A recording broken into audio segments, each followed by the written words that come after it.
রাস্তাটা ছেড়ে দাও, এই সাইডে দাও, এই সাইডে। হ্যাঁ,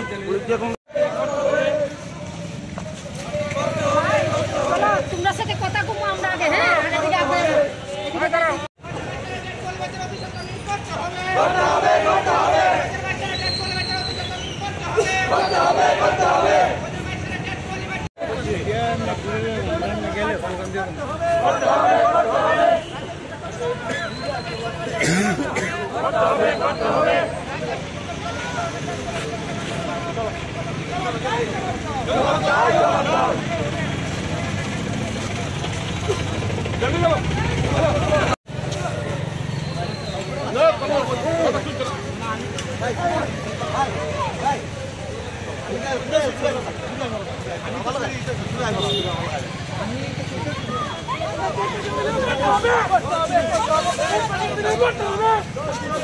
पीछे आयो ना तो तेरी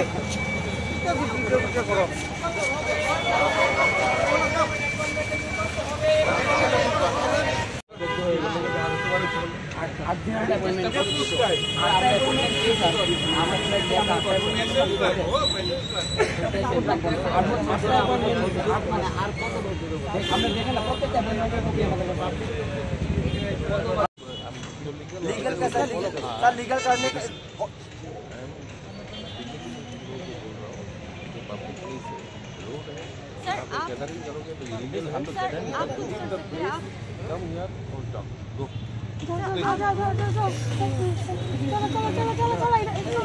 आप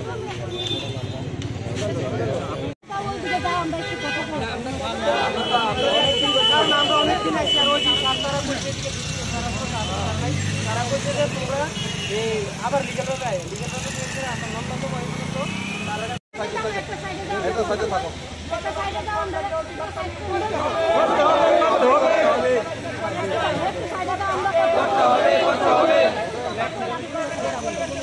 চলো আমরা জবাব চাই, জবাব দাও। 2022 পরিবেশের অফিস নিয়োগ করতে হবে।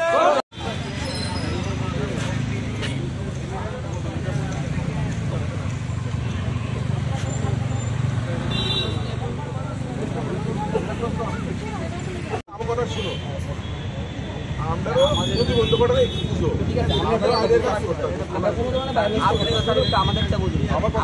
আমি জানি তোমার হইব, আমরা তো অনেক পরে চাকরি পেয়েছি, আমরা তো অনেক দিন করার পর তার জন্য আপনারা বুঝবেন স্যার, আমাদের প্রবলেমটা আপনারা বুঝবেন এরকম না। আমরা জানি যে আমরা কথা বলতে চাই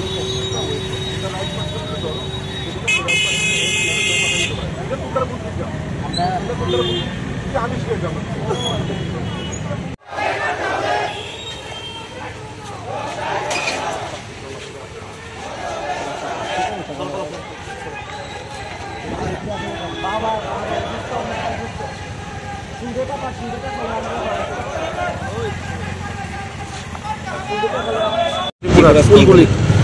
শিক্ষক ছাড়া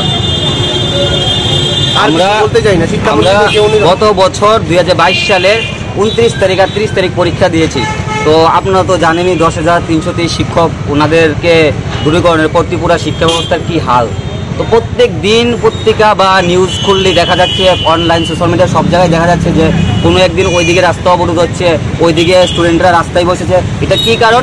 স্কুলের ত্রিপুরা রাজ্যের বিদ্যালয়গুলিতে কোনো শিক্ষক নেই। কোনো স্কুল মাত্র 5 জন শিক্ষক দিয়ে চলছে, 200 জন স্টুডেন্ট, 300 জন স্টুডেন্ট। তারপরে আরও কোনো এমন অনেক স্কুলের সন্ধান পাচ্ছে যেখানে মাত্র 1 জন 2 জন শিক্ষক আছে। আমাদের রাজ্য সরকার শিক্ষা ব্যবস্থার উন্নতির জন্য অনেক কিছু করছেন, অনেক জায়গাতে অনেক নতুন স্কুলের যেরকম কিছু নতুন স্কুলের 100টা যে বিদ্যাজ্যোতি স্কুল করেছে। এটার পেছনে রাজ্য সরকারের উদ্দেশ্য কি? শিক্ষা ব্যবস্থার মানকে উন্নত করা। এটা রাজ্য সরকার করছেন, আমরা এটা অবশ্যই মানছি যে রাজ্য সরকার চেষ্টা করে যাচ্ছে।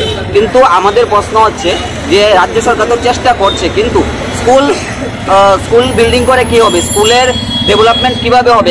একটা শিক্ষক ছাড়া কোনো স্কুলে যদি শিক্ষক না থাকে তাহলে এই কিভাবে উন্নয়নটা সম্ভব হবে?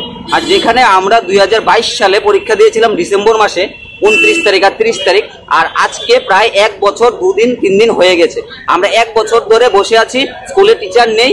আর 40,000 ক্যান্ডিডেটের মধ্যে মাত্র পাশ করেছে 361 জন, মানে 1% থেকে কম।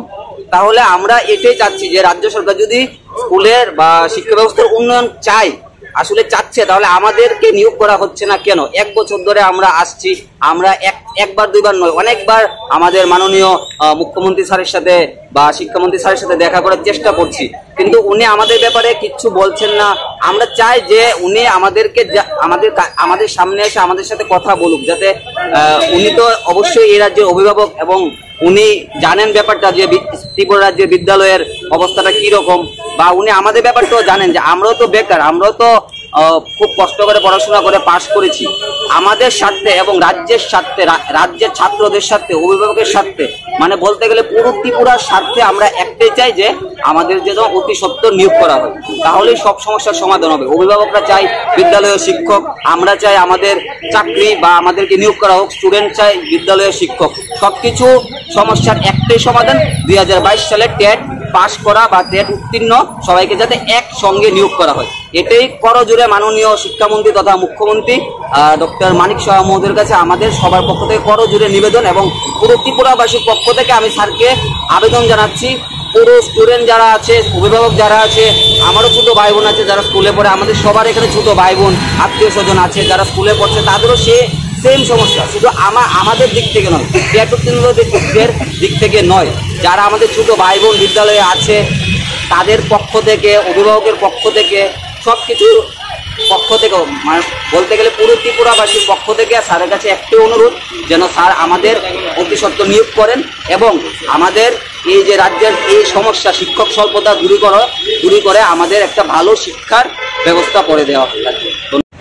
রাজ্যের আইনি ব্যবস্থা, রাজ্যের যে আইনি ব্যবস্থা সেটা, তো মাননীয় শিক্ষামন্ত্রীর কাছে বলতে চাই, উনি যে সূর্যমণিনগর স্কুল উদ্বোধন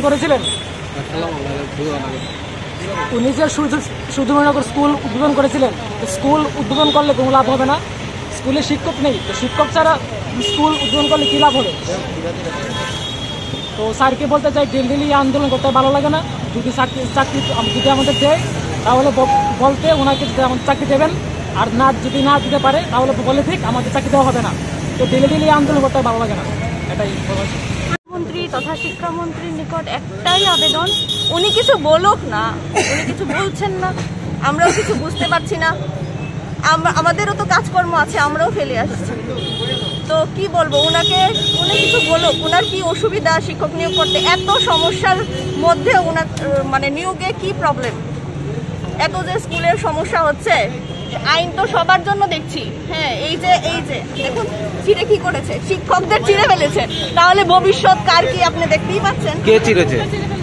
এই যে আমাদের আইন, এই যে আইনের এই অবস্থা, ঠিক আছে, তো যেখানে শিক্ষক নেই সেখানে মানে ডাক্তার, ইঞ্জিনিয়ার, এরপরে আইন আদালত কিভাবে কি হবে, ওরা কিভাবে আগামী দিনের ভবিষ্যৎ কি হবে দেখতেই পাচ্ছেন, এটাই হবে আগামী দিনের ভবিষ্যৎ।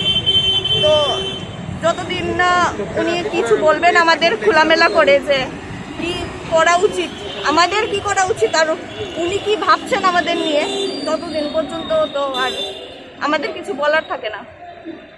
হয়তো একদিন সবাই চুপ করে যাবে, এডুকেশনও চুপ করে যাবে, শিক্ষাও চুপ করে যাবে একদম, আর আমাদের সমাজ কোথায় স্কুলগুলির অবস্থায় ফাটা ফ্লেক্স। 2022 সালের টেট ক্যান্ডিডেট, শুধু টেট ক্যান্ডিডেট না, আমার ছেলে মেয়েও আছে, ওরাও স্কুলে পড়াশোনা করছে। বিদ্যাজ্যোতি স্কুল তো অনেকগুলি আছে, বিদ্যাজ্যোতি স্কুলের রোস্টার রুটিনে ক্লাস হচ্ছে, টিচার শর্টেজ, কিন্তু এদিকে আমরা নিয়োগের জন্য বসে আছি, 1 বছর ক্লাস করে আমরা নিয়োগের জন্য বসে আছি, রাস্তায় রাস্তায় টিচাররা আর স্টুডেন্টরা আন্দোলন করছে, অভিভাবকরা আন্দোলন করছে টিচার শর্টেজের জন্য, টিচার নিয়োগ করার জন্য, কিন্তু টিচার নিয়োগ করা হচ্ছে না। মাননীয় শিক্ষামন্ত্রীর কাছে আমাদের একটাই আবেদন, স্যার যাতে আমাদেরকে দ্রুত নিয়োগ করে, আমাদের বেকারত্বের ইয়ে থেকে মুক্তি দিয়ে দেয়, প্লাস স্টুডেন্টদেরও টিচারের দরকার হয়েছে। কি বল মানে কি হয়েছে? ব্যাপার হচ্ছে নিয়োগ প্রক্রিয়া নিয়ে বিষয়, সেখানে এটা রাজ্য সরকারের ব্যাপার, এখানে আমাদের কিছু করার নেই। আইনের মধ্যে থেকে যেটা সম্ভব সেটাই ওরা করতে পারবে, কিন্তু আইনের বাইরে কোনো কাজ করা ওটা হবে না। কিন্তু আমরাও দেখতে পেলাম যে ওদের যে ফ্ল্যাক্সটা এটা পুলিশ কর্তৃপক্ষ থেকে ছিঁড়ে দেওয়া হয়েছে। এটা ভুল কথা, পুলিশকে তো ছিঁড়তে যাবে, এটা তো আমরা নিজের চোখে দেখলাম। না এটা প্রশ্ন, এদেরকে আটকানো হয়েছে সেটাই। এরা তো আন্দোলন করছে, তারপরে পুলিশ ফ্ল্যাগ ছিঁড়ে দেবে। না এটা ঠিক